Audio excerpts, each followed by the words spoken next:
All right, Aaron Hunter, Magical Postcard Man. Yes, that's me. Pleasure to have you on today. Yeah, I appreciate it. Thanks we finally got this to work. I know it's been a few months coming. So Yeah, third time's the charm. So you're just back in the US. You're currently living in Germany. You did tell me what city you're in now, but I can't remember. Is it Frankfurt. I'm in Frankfurt. Been living here since 2019. Okay. And I was just back visiting my family and doing some readings for schools. And mom and her husband had their big birthday party, and I know they're going to watch this, so I won't blast out their ages. Yeah, and don't share the details of that party. I'm sure I got a little wild, but so I didn't actually realize it was that recent that you had moved. So I guess like born and raised Midwest, like we were just talking about. So before we kind of get into your like authoring of the children's book, a lot of the themes on your book focuses on travel and like the romantic kind of spiritual element of travel, I would say, and trying to like pass that on to kids. I guess so. Maybe would that be an accurate description to an extent? Yeah, I would probably add in that it's also not just teaching them from a tourist standpoint. It's diving into the culture I would still say at a high level, because you do need to make it so kids can understand it if they've never been introduced to anything outside, maybe their neighborhood even. But we do dive into the cultural aspect a bit as well. And so you're from Wisconsin, is that right? I have to answer this question delicately. I was born, because I always forget to do this, and the people in Iowa get upset them a few times. I was born in Iowa, and then when I was 5 or so, we had moved to the Chicago area, north of Chicago, in the suburbs. Okay. Far you were suburb. you were just in Wisconsin, though? Am I wrong? No, I'm sorry. And then about when I was like 2 years later, then we moved into Wisconsin on the Kenosha. It's in Kenosha, Wisconsin, so on just north of the Illinois border.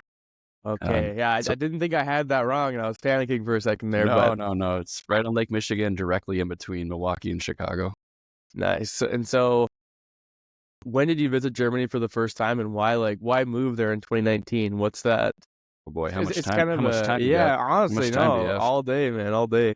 So the first time I visited would have been 2014, and I was on my way to South Africa to visit a good buddy of mine down in Johannesburg, sorry. And I had a flight layover in Munich. Just decided to go check it out. Went over to Fleissing. I couldn't make it into Munich. Stopped at the oldest brewery and the oldest continuously existing brewery in the world, in Fleissing, which is next to the Munich airport. And so, that was actually, I want to say, possibly even my first time in Europe at that point. Okay. And then, how old was the brewery? Oh God, you're going to feel like German beer. That's going to go back. 99. Yeah, I think it's 1099 year. And it's not the oldest brewery ever. Of course, the Egyptians were brewing beer long ago. It's the one that's still in existence. And so, like, what about that makes you be like, you know what, this is a cool brewery, but I'm going to like uproot my life from the US and just bring everything over here? Well, I work in quality assurance, and I've been doing that for a long time. And so my job in Chicago, just north of Chicago, they had an opportunity for me to go do 6 months in Germany to work with our German colleagues. Yeah, a little known fact, or maybe it's a big known fact, our Germans and Americans are quite a bit different on how we operate. Yeah, a lot of us may look similar, but overall. So what do you mean by how we operate? I'll pick up the low-hanging fruit. Americans tend to be pretty impulsive. I know myself, especially. I was definitely on the farther end of that impulsive behavior. And Germans are it's almost like they need 110% of the data to make decisions. I mean, I'm completely generalizing, but that's an easy one to pick up, especially from the Midwest. I will also say we're very talkative. We'll talk to a stranger. We'll talk to the wall if it would talk back. And in Germany, that's pretty strange. If I would be looked at kind of funny when I first got here talking to people on the train. Yeah, because it's funny you say that, because I'm from Newfoundland originally in Canada, so like known for its, I guess, like huxy doodle kind of culture. Like we'll talk to everyone. Even now, I'll joke with my wife. Sometimes I'm like, was that an awkward conversation? Like I felt kind of awkward there, and she's like, Lucas, like you're not, like you're like the least awkward person I know. I was like, I don't know, but like I don't know. You just kind of go through it, but so. How are you going from quality assurance man on a 6-month term to children's book author? I assimilated pretty quickly. I had previously lived in Singapore when I was in university. Okay. I would do the school year, I would play my rugby season, and then I would go in the summertime to Singapore to work in aerospace at that time. And so I had that exposure. And so I made some mistakes in that, I was young, didn't really know the world. And so I really sat down and said, okay, when I'm here, let's see if I don't want to live in Chicago anymore, or the area, Wisconsin, it's really cold. So I need to get out of the cold. I can't do this anymore. And I was like, well, let me look at Germany. Let's see if it's possible. And I assimilated quite quickly somehow. And I asked my director if I could, stay here. And there were discussions behind the scenes, maybe it could happen. Ultimately, it did not, and I had to go back. But at that point, I had my mind made up, and I'm a bit stubborn when it comes to making my mind up. It's a done deal. So it was more of a matter of a how. And I sold my house, sold my car, and ended up quitting my job and finding a job over here. Wow. And yeah, the rest is history. I've stayed here even through the tumultuous 20, where we will not speak of that, the name of that disease. Well, yeah, because that is a crazy time. Like, you're trying to meet new people, like you're trying to enjoy this new culture, and then like, is that when you, I guess, like, what tourist opportunities were still available to you, like during that aforementioned disease in Germany? Well, I think we went through 2 or 3 lockdowns. I can't remember anymore. I've kind of blacked it out of my mind. But obviously when I came, I was coming here, I was playing baseball for Frankfurt as well. So I had met some people through that. I had some flatmates. I decided to do flat sharing just to get to know people. Then, of course, we went on lockdown. As soon as the lockdown started getting a little bit less restrictive, one of my teammates, my buddy, he's also American, he and I would just basically go hiking. He and another couple other people introduced me to hiking. I really hadn't done much of it, a few times, but not much. And through hiking, we just kind of took it. We didn't move here to sit, on our butts the whole time.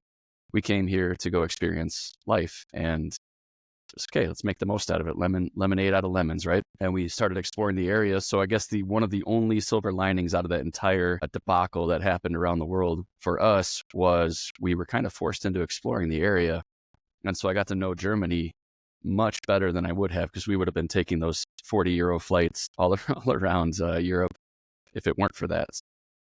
And that's actually eventually what helped me write the book, partly. So, yeah. And so I guess now we're kind of going into the, like, what is the tales of the Magical Postcards?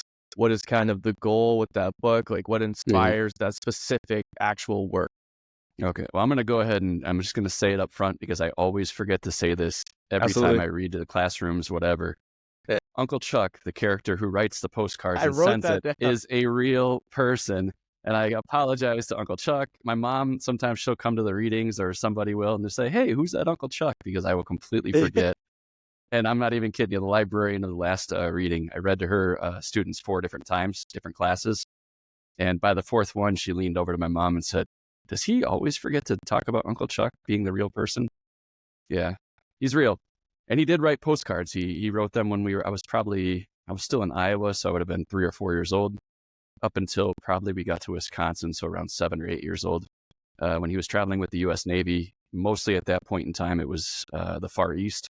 I think not even Southeast Asia at that point. So it would have been Korea and Japan specifically. So he used to write the postcards, and on my Instagram, I do occasionally read some of the postcards that he sent, because we still have them. Being from a small town in Iowa, I would say Kenosha is a medium-sized city, small city type of thing. It's pretty much my first exposure to anything outside of the U.S. or even the Midwest, really. So with that, I don't know. I just kind of came up with this idea. I said I want to share my travels. Somehow, I had just gotten laid off. Actually, they did a downsizing, corporate merger. Won't get into that. It's classic, all that business stuff, right? And my friend Ellie, one of my guys from here, said, Aaron, just take your time, think about what you want to do. You don't need to be in a rush right now.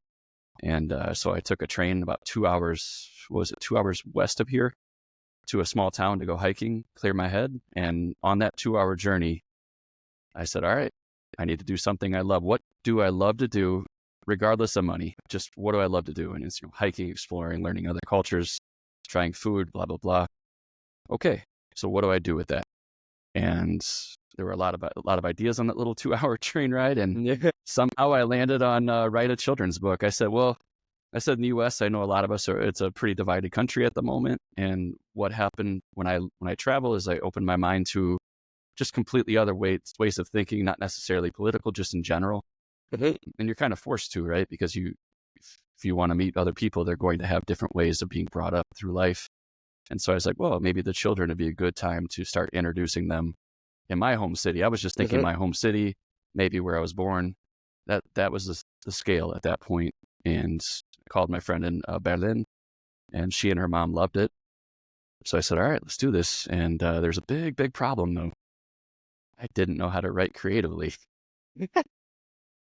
Sort of pretty important, I would imagine. Yeah, so it took about, I would say, 5 months of just stubbing my toe constantly, and I still have copies of the horrific that will never see the light of day.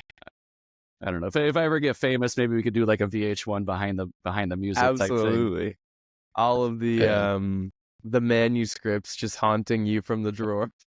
yeah, you have to keep it though. You need that reminder. If you're having a bad day, you can always go look at the.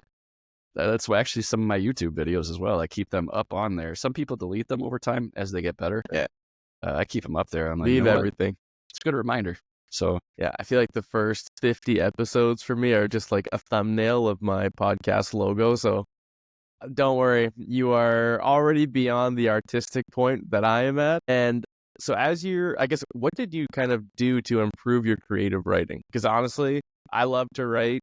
I love to think about ideas and different ways of thinking. And I would love to expand on that. But again, a little bit of imposter syndrome might creep in no matter what you're trying new. But how did you actually like hone your creative skills? well, I'm just going to throw this out there for the entire world and the audience, whoever wants to listen to it.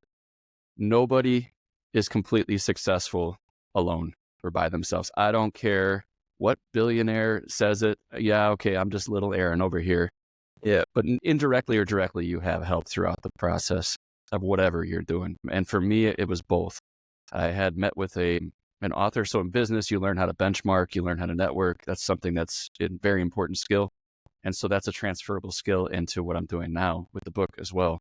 And I reached out to a person who I knew was a children's author. I picked her brain. And from there, she introduced me to another author, and I picked that person's brain. I sat down at a local library when I went back to visit my mom and her husband.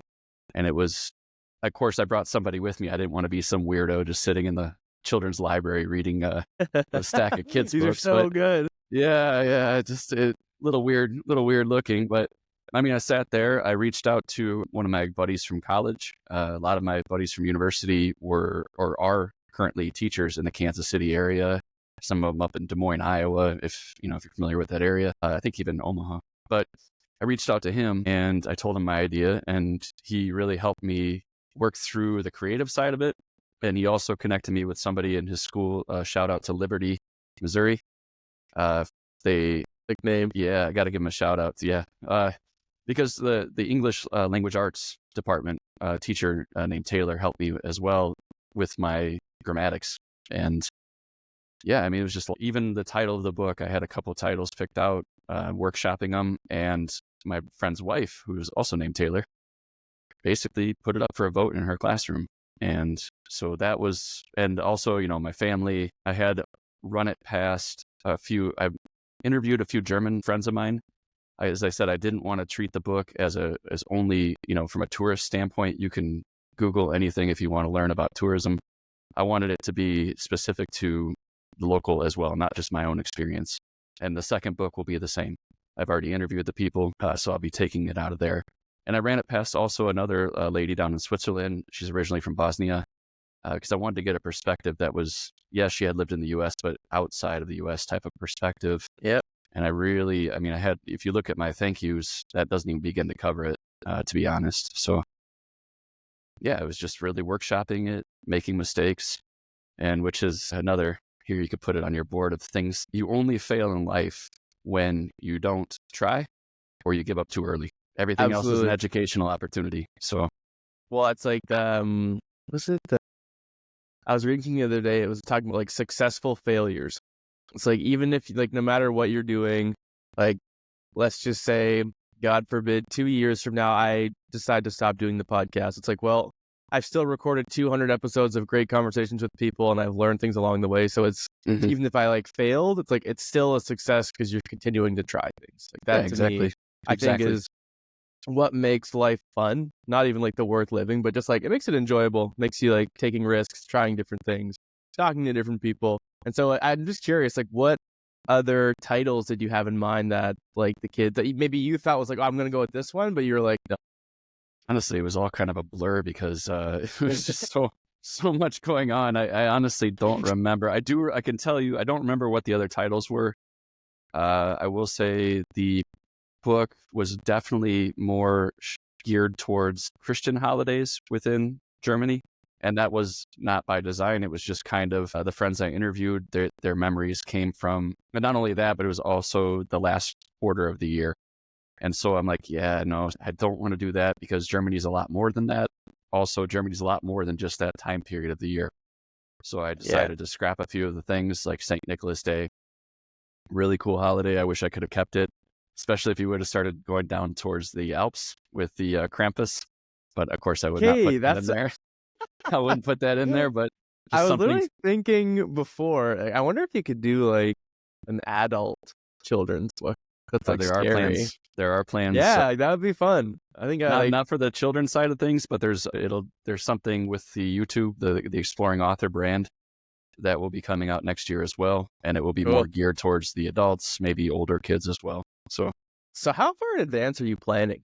Like I'm always kind of wondering, like even for myself, I only go in a weird way. I plan the rest of my life in my head, but like obviously I know that's naive, but I'm usually 1 to 3 months, like when it comes to like, I guess this kind of creative planning, if that makes sense. But like you seem to be like next year already kind of getting into that, like even third and fourth project. So like how far in advance are you planning typically? Yeah. I mean, that's something, and I guess in business we have to do. We have to have our especially if you're leading teams. So you have to have your plan for the next year, which generally is about October, September timeframe. And I kind of kept my business in line with that, or my publishing business and everything. So I already had the 2025 goals out there. Now, if you could see right here, actually, like that whiteboard. Yeah. That whiteboard is 2024 goals. But actually, if you look at that, I'd say I only did about 20% of it because there was just so much fluidity on what was going on.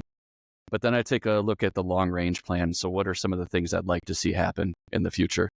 And that's more 2026 and beyond. It's just, I know for sure I'll have the children's book in 2025, early 2025, the second book of the series, a different country. And you know what? Let's make the announcement of which country. I haven't done that yet. I was thinking about that before we started this. I was about to ask. See if I can do it with Mr. Clark. Yeah, let's do it. All right. But and then also with this Exploring Author, as you know, you were so patient with me because I said, hey, let me do my rebranding first. Oh yeah, it's all good. And then, which is this and the filming I was doing this morning. So yeah. So that's all planned. And with that comes another book series. Again, it'll involve more photography, legends, mysteries, histories of these locations. And we'll get at a high level. I don't want to go too deep into the history. I love it, but I know a lot of people would probably, I mean, you're a teacher. Kids start to nod off. Parents do too. So, oh yeah. Fair enough. Yeah. But then, so in 2026, 2027, I have some big plans, or not, I wouldn't call them plans, but they're more than just a wish list. Things are in motion to get to that point. So, yeah. So what country are you going to next? What country am I visiting, or for the book? For the book. Oh, drum roll. We will be doing, or the book will be taking place in, well, let me back up. Sure. Yeah. Let's tease it a little bit. Let's tease it out. Let's tease it. Yeah. So this will be the second book of the series. The goal is to continue this. You know, there's 197 countries the UN recognizes, I think. So something like that. But I do have to, the rule is I have to have visited it. That is the rule. And I have to be working with people in the country as far as interviewing them about their childhood. So those are my two main rules. That's cool. So the third and the fourth and the fifth book will be outside of Europe. They will be spread out in different continents. I already know where the third one will be. A pretty good idea where the fourth and fifth one will be as well, but not solidified completely. Yeah, I love that. Yes, but the second book will remain in Europe, and that's really a lot of it is it's familiar with people. It's a way to kind of get it launched off the ground, the entire series, and then we can start making our way to lesser known countries. So second book. Long-winded answer. Italy. Italy, So, nice. I love that. Yeah, we'll go with Italy. Yeah. So I guess if you don't mind me asking, if you've already kind of done the groundwork, because I love that you are writing that children kind of perspective with the people in that country. I guess, like, what have you learned about different like childhood upbringings just through your different interviews? Because I think it would be cool if you ever had like posted some like notes and stuff from those interviews as well. If with their permission, obviously, but yeah, I could definitely. I will say, like, a lot of the stuff they do in school. For instance, we had track and field, and this is stuff that's not going to make the book, but it's just more interesting. They had track and field days. Like we had, was it right before summer break? We'd have this big day of athletic, almost like the little kid Olympics, if you will. Yeah. I don't know if you guys have that in Canada, do you? Oh yeah. I coach track and field, but okay. Yeah. So yeah, they have that. They do things. I will say they travel a lot more than we do, for sure. Yeah. And they're definitely brought up to be out in the nature, but it also could be because it's easily accessible to them. Where, I'm in Wisconsin, we don't have the mountains. I think the closest are like 12-hour drive. We're gonna drive for 2 days to get to this hill. Not to mention our 15 days of vacation. So yeah, that's a whole nother podcast about that. Yeah. But, yeah. I mean, there's a lot of similarities, but they also have different things. For instance, St. Martin's Day, which is in the Germany book. They just had that on the 11th, so 5 days ago. So what is that? Because I live like maybe 10 minutes from where I live. There's a town called St. Martin's. So I actually am not aware of the backstory there. Yeah, it could be the same. Basically, there was a Roman soldier, Roman legionnaire, and I want to say it happened in what is now Germany, because they were here. They were west of the Rhine. I won't get into too many details, but they were in Germany. The legend is that he saw a beggar or a homeless person on the streets freezing, and he took half of his cloak, ripped it in half, or he might have given the whole thing to it, now that I think about it, but he gave a portion at least of his cloak to the beggar. And so the kids now, they'll build little lanterns, these little paper mache or cardboard lanterns. They no longer put candles in it for safety reasons, but they do put lights. Yeah, you don't want kids running around with fire. I love St. Martin's Day. Yeah, they're really hyped. They're really hyped up. Yeah, so they walk down the streets with their little lanterns. For instance, I got off of work and I got out of the car to go to the grocery store, and all these little kids, about 3-4 years old, with their little lanterns walking down the street. And some of the villages still do it, where St. Martin is dressed up in his Roman gear and he is on a horse, and they lead the kids as procession to a bonfire in the middle of town. And they'll have like pretzels, candies for the kids, ciders, I think, something like this. So, and it's a pretty big holiday. So the point of that is the reason they have the lanterns is to bring light into the world, just as St. Martin did by bringing light into the world by doing good. Yeah. And honestly, I feel like Canada and the US has like nothing like that.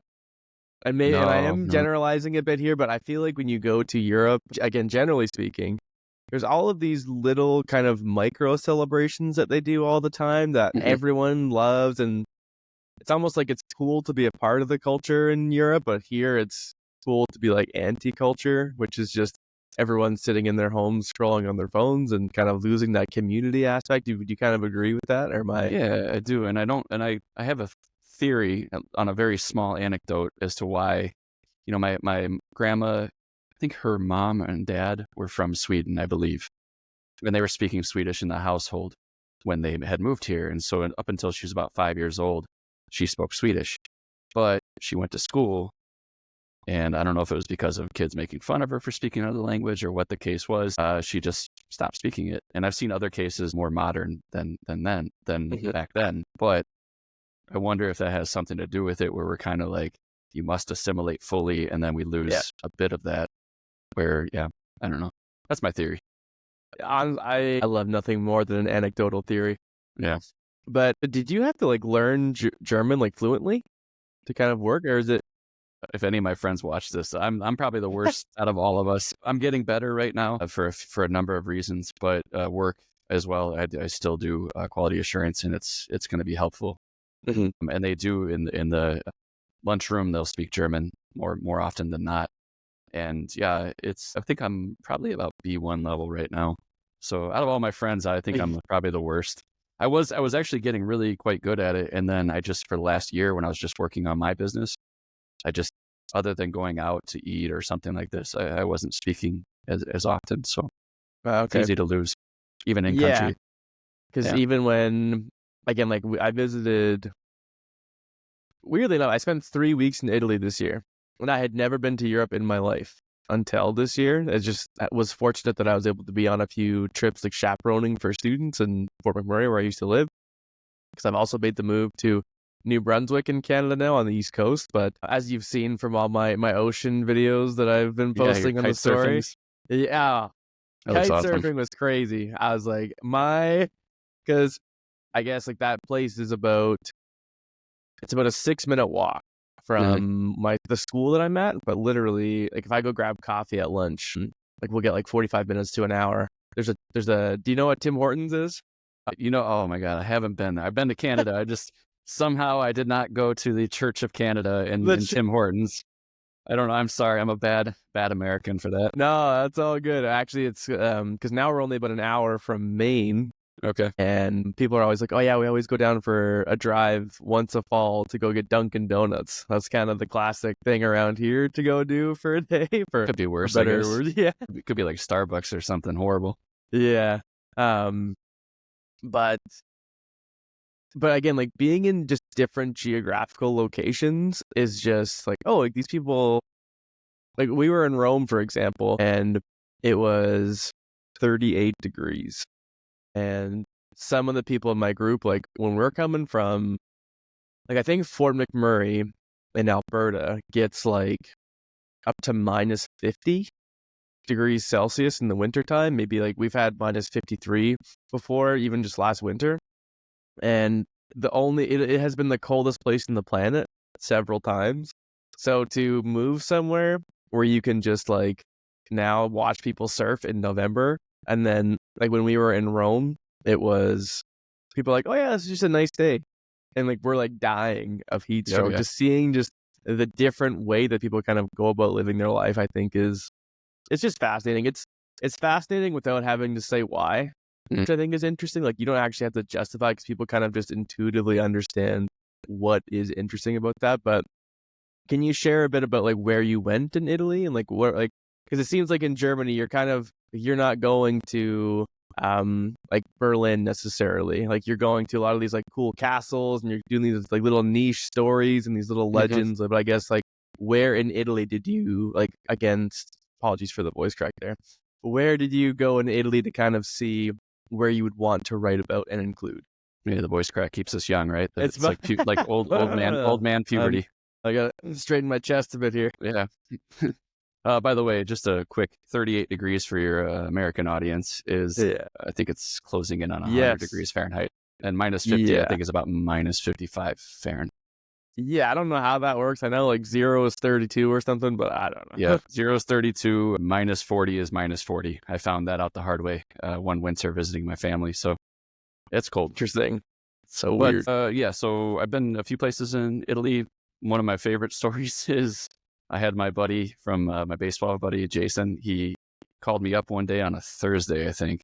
And he said, hey, man, found 22-euro flight round trip to Milan. You want to go this weekend? I said, yeah, I think so. I think I can move some things around.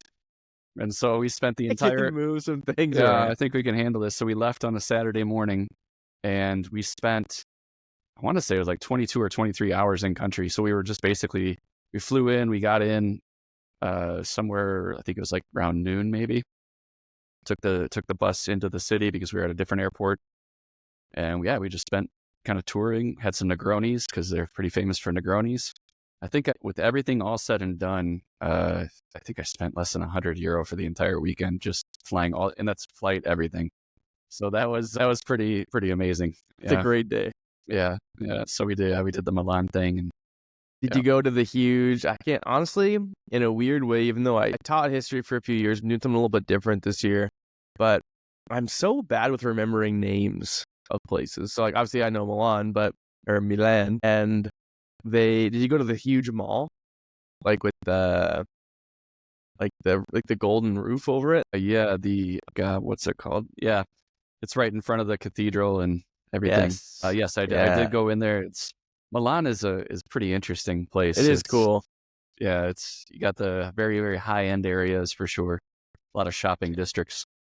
Well, I remember too, we walked through that mall and there was no Versace in there.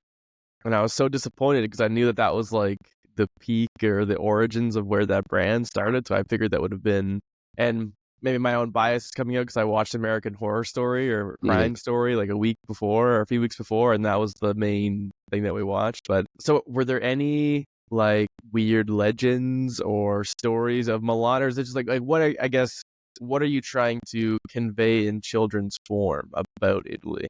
Yeah, I guess so. The important thing here is to separate. So the exploring author, which is myself doing the YouTube channel, which will be involved, that is about visiting these places that have these legends, maybe some folk tales, stories, some sort of mystery, and then getting into the history at a high level, not getting too deep into it, just getting so you get an idea of what's going on. So it's beautiful locations, legends, and then this will, with the book series for the adults, it will be this kind of format. So but for the children's book, I really just focus on introducing them to the country. So for instance, the Germany one, you see the Neuschwanstein Castle. It's honestly not even in my top 10 favorite castles in Germany. So just to be point blank on, I'm just being honest. That's the most German resident thing to say. It's not even in my top 10. It's not even top 10. It's not even scratching it. There's so many better ones. I mean, it's beautiful. Don't get me wrong. The location is amazing and it's recognizable is why I wanted to say, okay, I can't just, blindside them with just all this new information. It needs to be something they can relate to.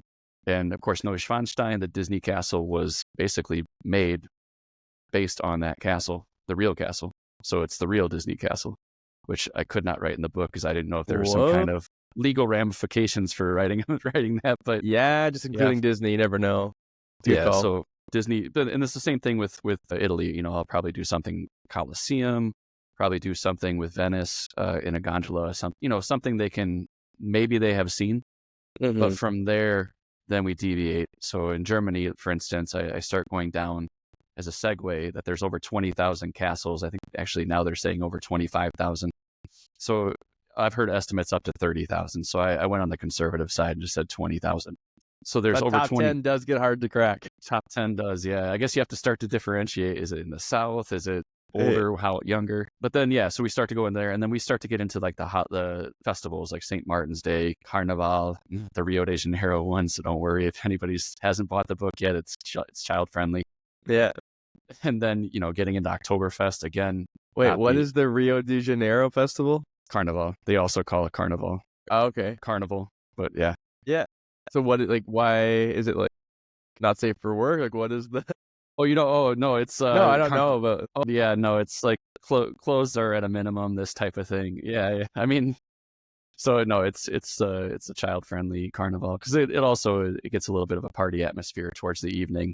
Yes, I can imagine. Later, yeah.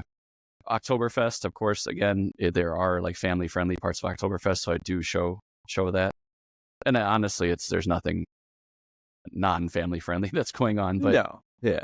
Then I do talk about the Christmas markets, and the Christmas markets. I think one of the characters asks, what if they don't celebrate Christmas? So we do get into that a little bit, just to say, no, trust me, I've seen people from all over the world coming to these things. It's just mainly a group of community coming together, having some Glühwein or Kinderpunsch, kids punch.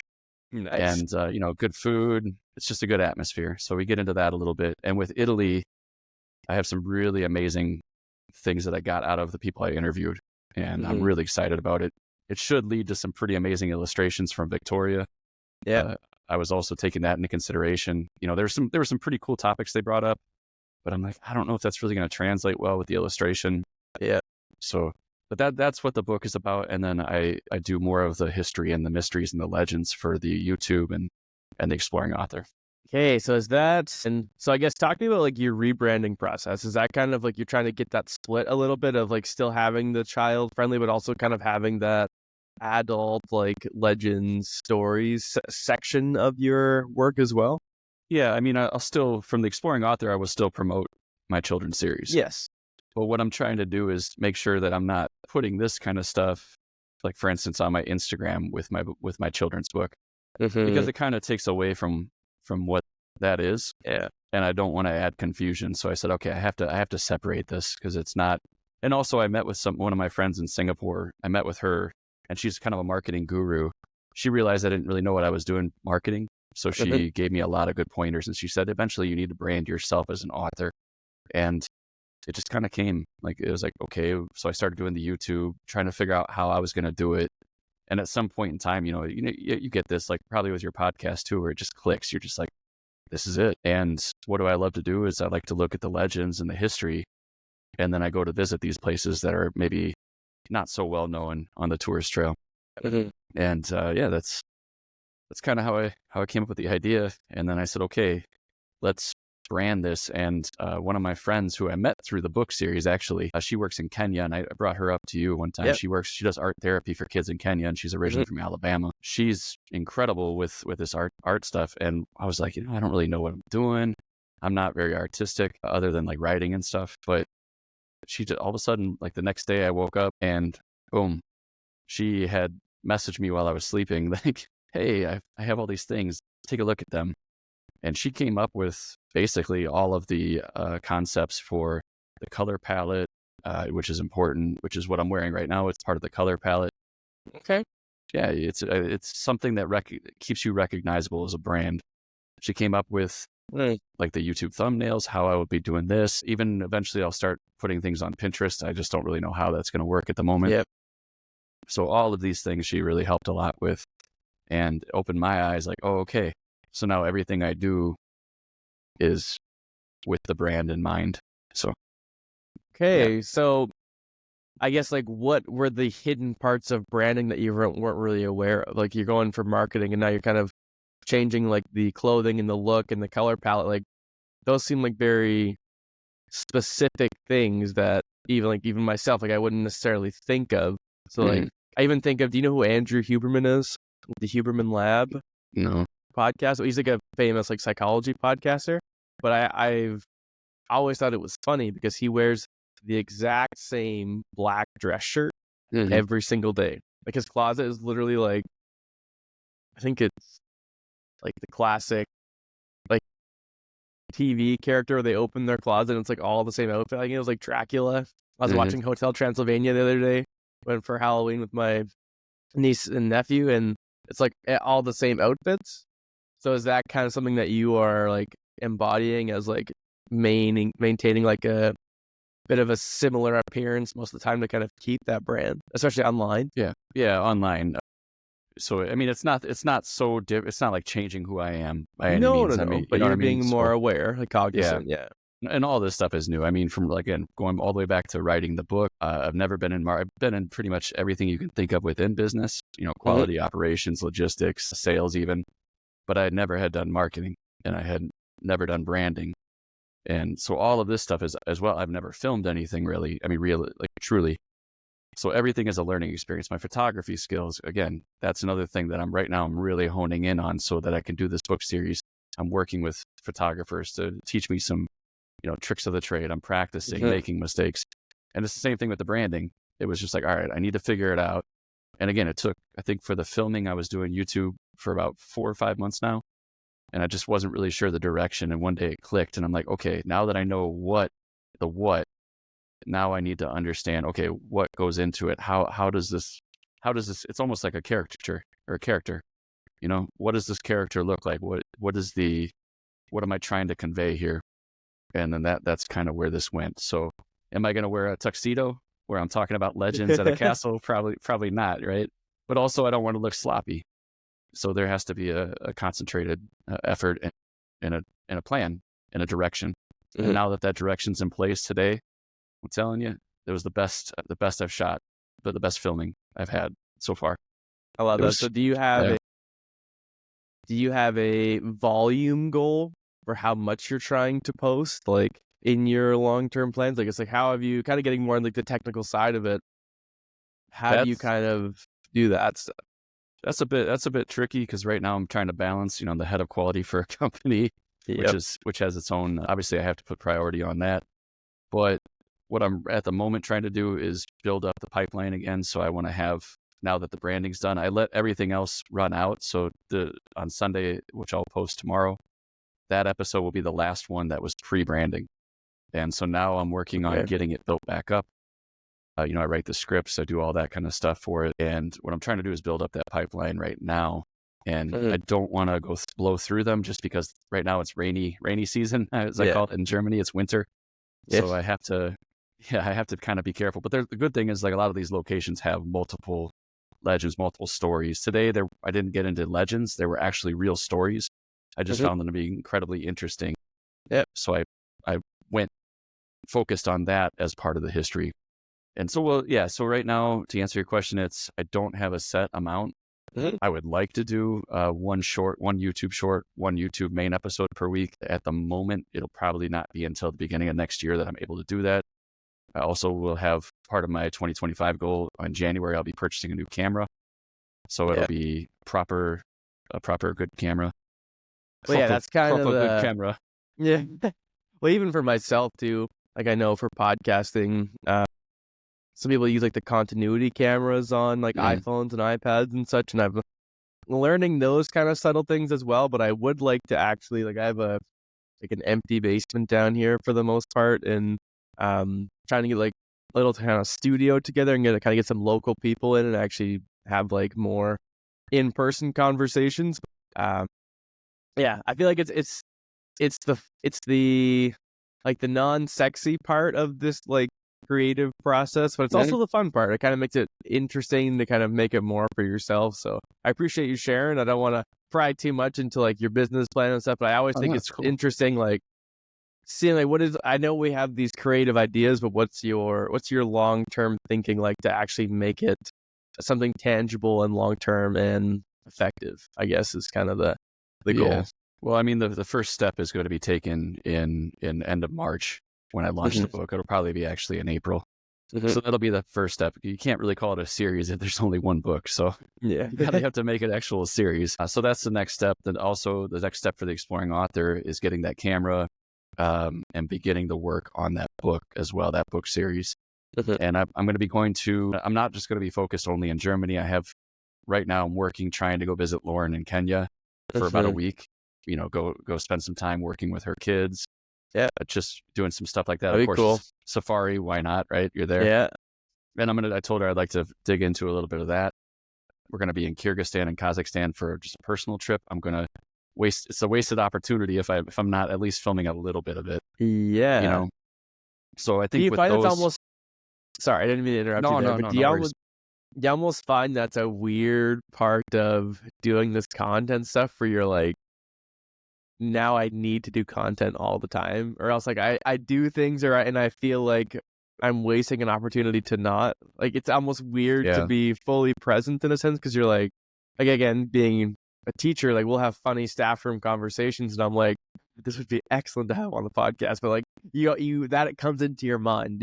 Have you noticed that with yourself, or is it mostly just like brushing it aside? Oh no, 100%. That was part of the thought process of the branding. It's when I'm on vacation, I mean, bless their hearts, the people that are able to go on vacation and film the entire thing and then have the time to edit it. For me, I don't want to do that. That was the thing. That was some of the suggestions I was hearing. Go around and film yourself. And I'm like, again, I like some of these guys out there that are doing it and girls out there that are doing it. But to me, it just comes from myself. I feel like I would be looking at myself like, look, who is this guy? This narcissist. He's out there like showing the world what he's doing. What a guy. Do you want to hear a crazy stat? Sorry, I didn't mean to interrupt you again. Go for it. I heard this 2 days ago. Do you know how many paid content creators there are in the United States alone? Couldn't even tell you. It's 11.6 million. Well, define paid though, because even on Facebook, I get paid right now at the moment, but it's not much. That's what I mean. But the fact that there's still an opportunity for income and just like, I'm going to do my thing, post online, see what happens. And like, I mean, for whatever reason, I've also like gotten a couple sponsors here in like the past couple months, but it's like, whoa, I'm just a guy living life, having fun conversations in my basement. But like, that can actually become opportunities for people, which I think is fascinating. But sorry, I didn't even interrupt you there. No, You were saying? it's interesting. Yeah, give me more hope. Yeah, that's what I mean. It's like, just if anything, it's like, just do it. Like, no one's actually thinking that. We're thinking that about ourselves, which I think almost makes it better, because you don't want to like post narcissist type thing. I don't know, like weird like promote-y things. But yeah. Yeah. I mean, in all my videos, I will say, I think maybe in the first couple, because I was trying to figure it out, I was doing the little selfie thing, like, oh, hey, talking to the camera, but it was mostly on hikes and things. And there was a method to that madness, but now I don't do that. And it's to the point where I'm like, all right, well, I'm on vacation, but at the same time, I'm still learning a bit about their culture through the legends, learning about the history through the legends. Why not just come up with a script? Most of my videos are under 5 minutes anyway. And how much time will I really be spending? Not the entire vacation. And at the same time, the guys that are with me or whoever's with me, they get a little bit of knowledge as well. So yeah. I'm jealous of the 22 euro flights, though. That's not the case in Canada right now. I'll be completely honest. That would be one reason why I would want to. Like, I've never lived in Europe, obviously. I still think, like, in the future down the road, like if I do like my master's, PhD and stuff, to like teach a semester somewhere, I think that could be fun, like eventually down the road. But yeah, it would be. I'm definitely envious of the cheap airfare over in Europe. Like, actually, I don't get them anymore. I don't get them anymore, though. That's the problem. So you can be envious, but they took Ryan. It's not in Frankfurt. They took Ryan and Wizz Air, and they took him out of Flughafen, which is the international airport, Frankfurt Flughafen, and they moved it to Frankfurt Hahn. Now you'd be like, oh, Frankfurt Hahn, that's probably like Milan. It's only like maybe a half hour outside town or something. No, it might as well be in France. It is literally on the French and Luxembourg border. And I'm not kidding you. By bus, it takes over 2 hours to get there. So then you have to pay for the bus, and it's like, you guys really ruined my time. But we took advantage of it. We went to Dublin for 45 euro. We did, of course, Milan. We were just jumping on it. We're like, okay, they're taking it away in March of that year. Let's just travel. We got to do it every weekend. Yeah. So yeah, no, I'm bad, but it's still pretty cheap though. It's still like Thessaloniki, Greece one time. I found a cheap flight and I was like, I'll go there for 4 or 5 days. It was 100 euro. So why not? Why not? I love that. Because even my friend that I taught with in Fort McMurray, his daughter was in university in Belgium, and he's like, Lucas, he's like, when you go to Rome, he said, just down from the Spanish Steps is like a word I'm looking for. Like, you buy a suitcase from it, leather. I don't know. Like, it's a store that sold like fancy suitcases, and he's like, can you bring it back for me? I was like, well, I don't know. Like, I don't know. Sure. Like, whatever. Like, I don't mind. He's like, I'll give you the money for it. Whatever. Like, I'll pay the extra bag. But then he's like, no, I actually just paid for my daughter to go.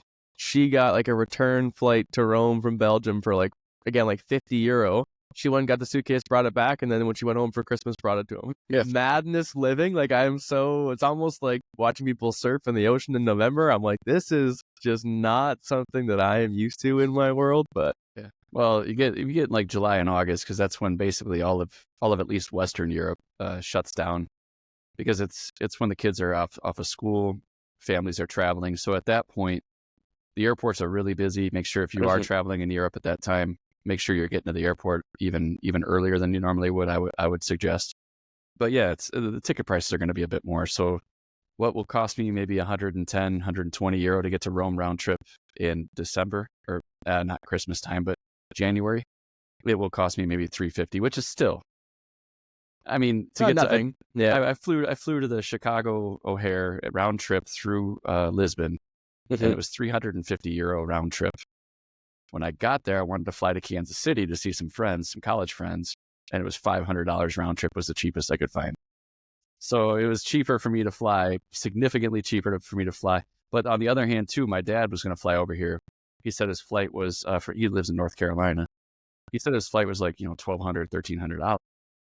And I looked at it on my end, same day, same time frame. It was half the price for me to fly round trip there. So I don't know why that was the case. I don't know if that was a one-off. Maybe it was a one-off. I don't know. But yeah, it's just some interesting. I don't know how they come up with the prices. Even now, like, we have, Canada really only has 2 airlines. Like, we've had a couple like Flare Air and a couple like kind of those smaller ones that will pop up every now and then. Then they're only around for a few months and they seem to kind of get bought out or pushed aside. Seems to be the norm. So yeah, maybe I'll do a bit more New Brunswick traveling, because honestly you can drive anywhere here and be in beautiful scenery. But I guess to kind of move us toward wrapping up a little bit, I've got a couple more questions for you. Well, this is one, especially where I was talking about the like learning German. What has been the most complicated or confusing place you've visited? As far as language, or Well, just like you get there and you're like, I don't know who to ask to get to where I want to go. Like, has it ever been confusing? Or yeah, absolutely. Especially when I was younger. I was, as I said, I was in Singapore when I was quite a bit younger, 21, 22. Not going to age myself at the moment. Just if you think I'm in my 20s, bless your heart. But yeah. So I mean, at that point in time, I would say China was for me. Even though I was with colleagues, it was still pretty difficult to navigate. As far as now in Europe, Sofia, Bulgaria, there's some small things you need to know. The taxi services. Some of them are basically run by the, I guess, mafia or something to this effect. So you got to make sure that you're taking a proper taxi. Otherwise, they'll just run the bill up on you like 3-4 times more. But other than that, I really like Sofia. People said, well, Bulgaria, because it's, Eastern Europe. I liked it. I had a great time in Sofia. So I don't know. I'm trying to think really. Istanbul was really amazing. It's even Swaziland down in South Africa. It's not in South Africa. Well, it's landlocked within South Africa. I ran into no issues. Cambodia was fine. I'm really trying to rack my brain here. I'm trying to. Sorry, go ahead. No, I mean, we ended up accidentally in the favela in Lima, Peru, and I would highly recommend not to do that. just if you want some very obvious advice, if you want to do that, don't. Aaron's obvious tip of the day is don't end up in the favela in Lima. So, but no, I mean, if you're just going into it.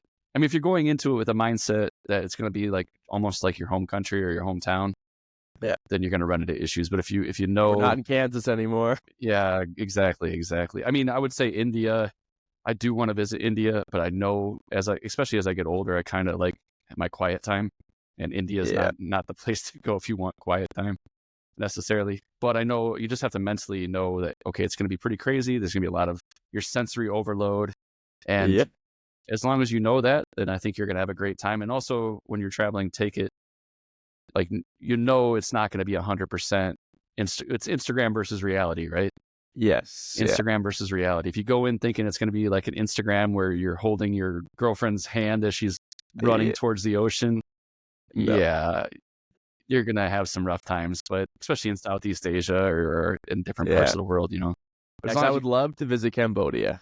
Like, I think that would be beautiful really cool. Country. Beautiful country. Even outside of Siem Reap, I know everybody goes, of course, if they do go, they go to Angkor Wat, which 100% to spend 3 days there at least. I only spent a day and a half, and that was severely, we were back on when I had American vacation time, so we were really blowing through things. Question there, what kind of like vacation time do you have in Germany compared to the US? All right. If you don't mind me asking. Yeah. Get ready to hate me, Americans. I get 30 days of vacation. And not only that, but even though I'm head of quality, right? I'm salary, all that kind of stuff. Yeah. If I work overtime per my contract, which I think is 39 and a half hours per week. If I work overtime, then I can either get paid for it or I can take it as extra vacation time. I like that. Honestly, why not? If you're doing like asynchronous time, you want to or not asynchronous, like doing like individual work on your own time to like bank days and stuff. I think the way that we're going, even yesterday, obviously teaching, we get pretty solid vacation time as well. But like, for example, yesterday we had a report card writing day where there was no students at the school and we all had to drive in, sit down at our desks and type our report cards. But I'm like, I can do that at home.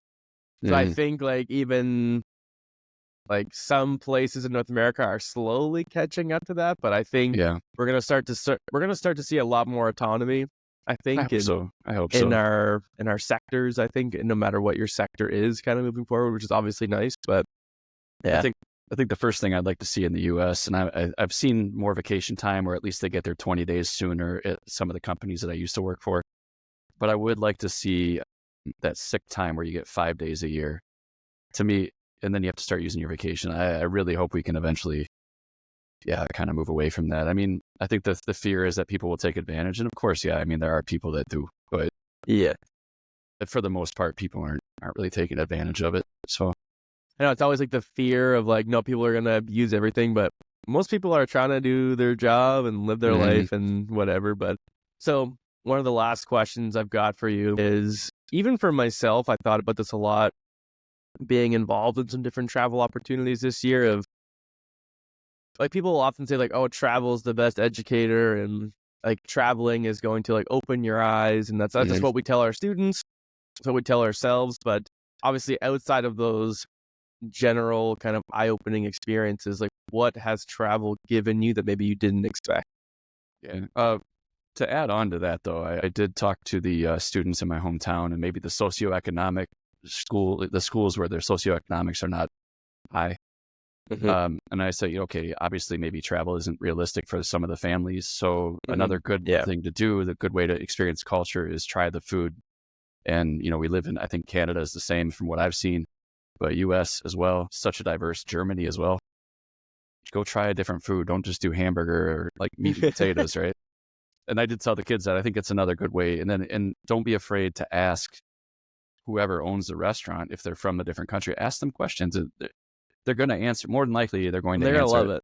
Yeah, they get to share their culture with. So, and I'm sorry, I wanted to add that when you said that, I was like, make sure you tell them that too. So sorry, what was the question? I guess, like, outside of the obvious kind of generalities of travel being eye-opening, etc., like, what do you think travel has provided you that maybe you didn't expect? Either educationally or just personally. You're finishing strong, Lucas. You are finishing strong. It's a great question. I mean, for me personally, like I said, I'm a pretty impulsive person, I would say, but it's something I didn't even realize that I was until I came here. And even actually my American friend was the one that told me. But now then you start watching how other people are doing it, or I realized how much meat we eat in our diets in the US in particular. Yep. And just different, or like processed meats in particular. And I'm like, okay. So I started watching how other people are doing things, even at restaurants or wherever the case is. And I'm like, I wonder. So I try to take what I like about that. There's some things I think Germans, for instance, they do extremely well. I think there's some things I don't necessarily like as much. And same thing for my own country. I think there's things in America that we're really, really strong at. And I think there's things we need to improve on. And so for me, it's like, I take what I like from kind of each culture and I try to incorporate it a bit in my life somehow, some way. And I think it really helps because if you look at my friend group in Germany, I have like one American friend, but then it's, South Korea, Lebanon, India, Oman, Czech Republic, the list goes on and on. So when you're in the room or you're hiking with that group of people, and of course a lot of German friends too, when you're hiking with that big of a group of people from that many different backgrounds, you guys are going to have completely different ways of thinking, and that's okay. And you pick up what you like and you just try to incorporate it in your life a little bit. So yeah, the processed meat is crazy. Like my friend and I, Devon and I, like, he's from Jamaica originally. And so he was teaching in Fort McMurray with me, and we were the only two male chaperones on the trip when we went. But we always joked, like, again, like, I'll eat eggs for breakfast, and I'll have like protein shake with my lunch, and then I'll eat something with chicken or beef for supper. It's always like very kind of like bro meals that I eat. I mean, shamelessly, it's like that's been my life for like 10 years. But then we go to Italy, and it's like, have like maybe like you have a croissant for breakfast, and then in the afternoon it's like you actually have pasta in the afternoon because it's like 2 or 3 p.m. It's not actually like at 6 or 7. And then maybe like a salad with some meat in the evening. Like, it's very like smaller portion. It's very different schedule. I'm like, this is crazy. Like we would joke that there was no protein in Italy, like everywhere that we looked, but it is it's interesting just kind of seeing those little like micro changes and differences of the cultures for sure. Now, have you ever heard of those blue? I think they're called blue regions or something. Maybe blue cities, blue regions. No. essentially what it boils down to is they have an excessively high number of residents that are over 100 years old or more, or over 100 years old. And now the crazy thing is, like Sardinia in Italy, all of the I played sports growing up, and I played rugby at university, baseball here, heavy protein, lifting weights. You go to Sardinia, and what are these guys? You got mama in the kitchen, like making homemade pasta. There's not a chicken wing to be seen, and it's just this pasta. And then yet they're living to over 100 years old. They're drinking wine in the morning. Yeah, and you're just like, wait, what have I been doing with my life? Well, and that's like our tour guide Max. I've been meaning to get around to it, but I'm going to do a podcast with him, like our tour guide when we were there. And he's from Rome originally and still lives there. We couldn't drink at all because we were like adults we had to like abide by Canadian rules, even though like it was only 16 for the age or whatever. But or two, but we couldn't drink, and so we said that we couldn't even. He's like what? Like having wine with supper isn't drinking. It's like that's what you have with your supper. Like what are you talking about? He was just so blown away by that, which I thought was hilarious. But it's yeah, the wine with the homemade pasta is definitely a different thing, but yeah. You're making me want to go see if I can find a 22-euro flight and just jet down. I didn't have the wine when I was in Milan. We were hitting the Negronis probably a little harder than we should have. Yeah, but well, again, like whatever. And it's honestly like alcohol is not that expensive. I've noticed either. It's super like cheap in here. A lot of the Super areas, cheap especially So I'm actually coming to Germany in 2026. There you go. As far as I know, I mean, obviously depending on life plans and things that we're doing, but we're doing another EF tour to Berlin, Prague, Auschwitz, and Vienna, and Budapest, I believe. That's heavy. I haven't been, surprisingly, I haven't been to the concentration camps yet, but I did go to the killing fields in Cambodia and Phnom Penh. Yeah, that's heavy. It's heavy. You just speaking of mentally prepare yourself for that. And I would even say don't even have like some exciting activity afterwards because you're not going to be there. You're not going to be ready for it. No, it's like it's not going to be an exciting day. That's super, super heavy. But I mean, the thing about Germany is everybody thinks it's only beer that we have. Yeah. Which honestly, very is heavy on the beers. But we have wine. We actually have some of the best white wine, I think, in Europe, my personal opinion. And it's right in this region, right along the Rhine. And then all the way down towards the, it's along the French border as well. So, but just a fun fact for you.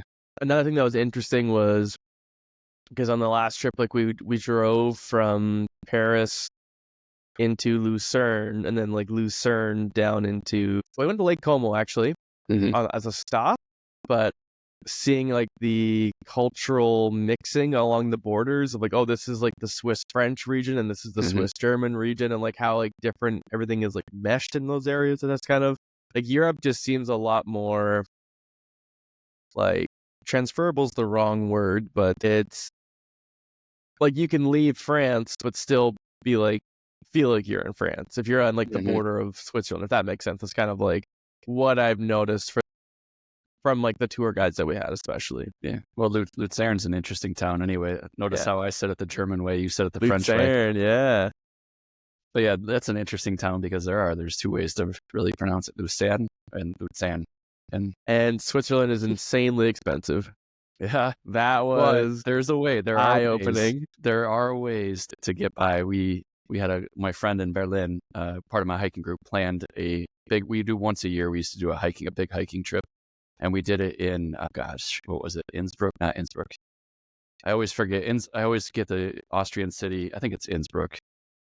No, Interlaken. I always get those two mixed up. Innsbruck is in Austria. Okay, Same. We went to Interlaken, and I was thinking like, all right, I am about to drop some coin like I'm traveling to Asia or something for a whole huge massive trip. And no, she found a really good place where we can stay, and somehow we ended up walking out of there relatively inexpensive. I think we still spent about 200 euros for 4 days, but still that's for Switzerland. Not bad. No, and same thing with I paid that for like a meal. Yeah, and even Austria, like Kitzbühel, which is basically like the Aspen of Austria. It's a big party area, big ski, snowboarding. My friend and I went down there. We stayed at a farmstead, like a traditional farmstead with like even there were cows or cattle underneath, and we were up above like the I don't know how to explain that without Yeah. visuals, but there's literally farm animals, and then you're sleeping above them, and it's for the heat to rise. So it's a proper traditional. Yeah, they're milking cows in the morning when you walk out, but you can find those places for fairly affordable prices. So if you are afraid to go to these countries, Norway's another expensive one.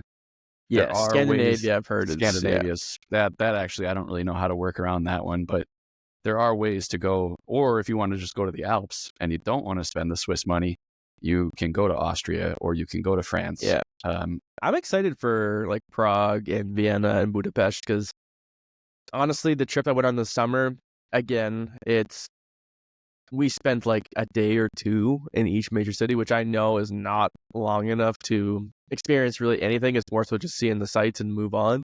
Because it was like, I think like 8 countries in 17 days or something. Like it was nuts. And it was super fun, but it was exhausting. It was like there was just, you're going through a lot. And it was literally the European showcase or whatever. So I would definitely love to narrow down some cities and actually like spend a week there or 4 days and do a couple different things like that. But all three are gems, man. Vienna, I love. Budapest and Prague are two of my favorites. Budapest, you want to talk about a mixing of cultures over the history of what that entire area has been through as far as, Ottoman Empire. Yeah, true. All sorts. My brain's freezing a little bit here, but there's a lot of cultures, and that's the reason the bathhouses are there. So you have to go check this out when you're there. Yeah. By the way, check out the bathhouses, even if you're like, that seems a little weird. No, whatever. 100% do it. Yeah. If it's weird, honestly, when you're traveling, let's like someone said, like never say no, or like always say yes when you're traveling, like trying different things, like new foods and stuff like that. Like that is the point. Because honestly, one of the running jokes that we had with our group was that a lot of the younger kids just kept trying to find a Starbucks everywhere that we went. I'm like, guys, like we have caramel macchiatos in Canada. Like you can like try to expand the palate here and like not eat the same thing every time. You know the Yes Theory guys? Do you know the Yes Theory guys on YouTube? Check them out. They're pretty great. But they have I'm gonna butcher this, but they have like a catchphrase. It's basically like, get comfortable with being uncomfortable. Yes. Yeah, that's perfect. So absolutely. Okay, Aaron, one more question for you, my friend. So we've talked a lot about the tales of the magical postcards. Talk about your vision, strategy, places you want to take it, the rebranding.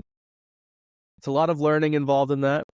And one of my favorite quotes is, "Do not let school get in the way of your education." I think that kind of blends a lot into it. Even as a teacher, I'm the one who's taking that curriculum and trying to play with it as much as I can to actually make learning not completely boring.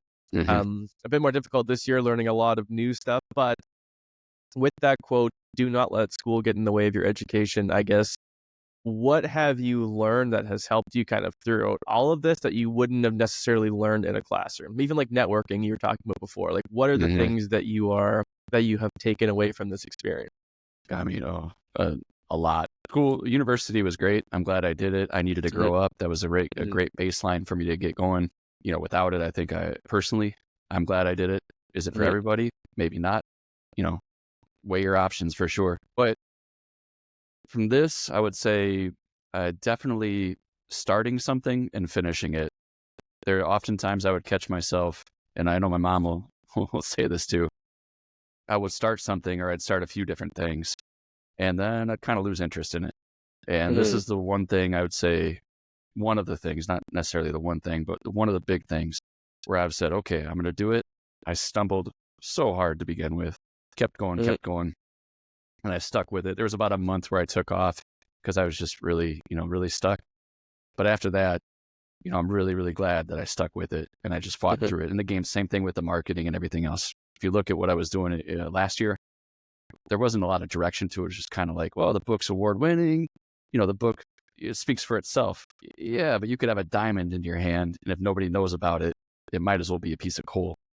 I like that.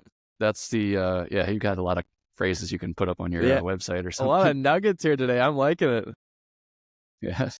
But yeah, I mean, that's the biggest thing was just starting something and finishing it and seeing it through. And then because I did that initially, the next one wasn't so hard to do. And then, I want to eventually turn this into a children's television show.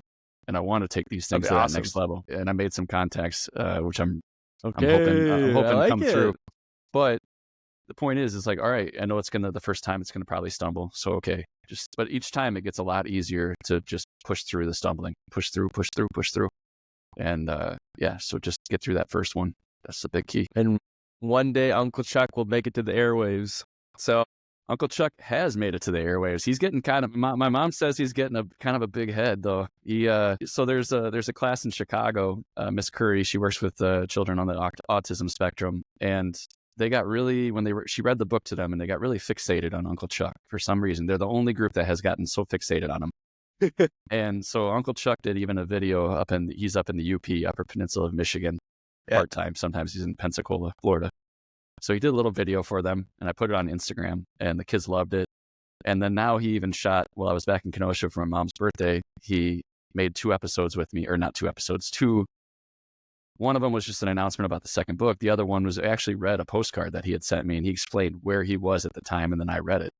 And so after that, he's now, asking for his trailer. He wants an upgrade on his trailer. He wants only green M&Ms in his M&M bowl. He's starting to get a little cocky over there. So we have to bring him back down to earth. I don't know if a podcast is the way to do that. Honestly, if we do one of these in the future, which I think we will for sure, so maybe like when book 2 comes out, maybe we can do a 3-way call with Uncle Chuck for a brief include. I think that would be fun.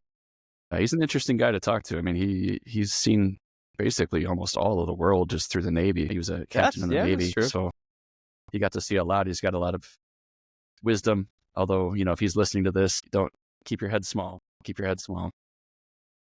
All right, so that pretty much brings us to the end here today. I guess maybe let the listeners know where they can find you on social media, and then honestly, thank you so much for coming on, man. All right, there it is. That's the book. They can find me on social media. Everything is at The Exploring Author. So it's Facebook, TikTok, Instagram. Definitely check out the YouTube and subscribe to that, because there's a lot of cool things coming with that. And then if you want to look at the book, you can either see the link on The Exploring Author. I always link the book page to it too. Otherwise, it's at Tales of the Magical Postcards. So everything is simple, easy peasy. I'll add those to the show notes as well. But anyway, Aaron Hunter, thank you so much for coming on today, sir. It was a pleasure. I appreciate you.